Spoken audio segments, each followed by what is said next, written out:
আসসালামু আলাইকুম ওরহমতুল্লাহি অবরাকাতু নাহমাদুহু অনুসল্লি আলা রসুলহিল করিম আম্মা বাদ।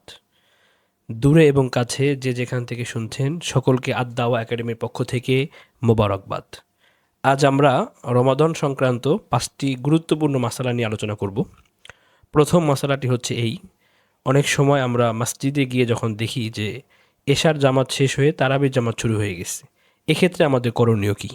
এক্ষেত্রে আমাদের করণীয় হচ্ছে আমরা প্রথমে এশার জামাত পড়ব, মানে এশার নামাজ আদায় করব, এরপরে আমরা তারাবির জামাতে অংশগ্রহণ করব। তারাবির নামাজ যদি কিছু রাকাত সংখ্যা আমাদের থেকে ছুটে যায়, এগুলো আমরা পরবর্তীতে একা একা আদায় করে নেব, কিন্তু আগে আমাদেরকে এশার নামাজ আদায় করতে হবে।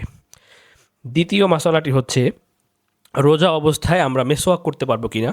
সেক্ষেত্রে আমাদের কথা হচ্ছে যে হ্যাঁ, রোজা অবস্থায় আমরা মেসওয়াক করতে পারবো, তবে মেসওয়াক করার সময় আমাদেরকে খেয়াল রাখতে হবে যে আমরা থুতুগুলো বাহিরে ফেলার চেষ্টা করব। তৃতীয় যে মশালাটি হচ্ছে সেটা হচ্ছে রোজা অবস্থায় ব্রাশ এবং পেস্ট ব্যবহার করা যাবে কিনা। এক্ষেত্রে রোজা অবস্থায় ব্রাশ ব্যবহার করতে কোনো বাধা নাই, শুধু ব্রাশ, কিন্তু পেস্ট ব্যবহার করার ক্ষেত্রে কথা আছে যে পেস্ট ব্যবহার করা যাবে না। এতে রোজা ভঙ্গ হবে না, কিন্তু এতে রোজা মাকরু হওয়ার সম্ভাবনা আছে বা মাকরু হবে। এই ক্ষেত্রে রোজা অবস্থায় পেস্ট ব্যবহার করা যাবে না।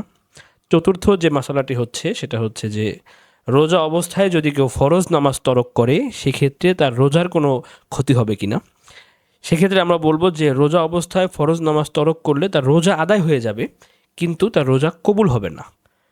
রোজা না রাখার কারণে যে আল্লাহ তাআলা তাকে যে শাস্তিটা দিতেন, সে শাস্তি থেকে সে মাপ পেয়ে যাবে, কিন্তু এই ফরজ নামাজ না পড়ার কারণে, রোজা আদায় করার কারণে তিনি যে সোয়াবটা পেতেন সেই সোয়াবটা সে পাবে না, কারণ তার রোজা আদায় হয়েছে কিন্তু রোজাটা কবুল হয়নি। এবং পঞ্চম নাম্বার আমরা যে মশালাটি নিয়ে কথা বলবো সেটি হচ্ছে রোজা অবস্থায় যদি কারো ঘুমের মধ্যে ইহতেলাম তথা স্বপ্নদোষ হয়, সেক্ষেত্রে রোজা ভঙ্গ হবে কিনা। এক্ষেত্রে আমরা বলবো যে রোজা অবস্থায় স্বপ্নদোষ হলে রোজা ভঙ্গ হবে না। ভালো থাকুন, সুস্থ থাকুন। আসসালামু আলাইকুম ওরহমতুল্লাহি ওবরাকাতু।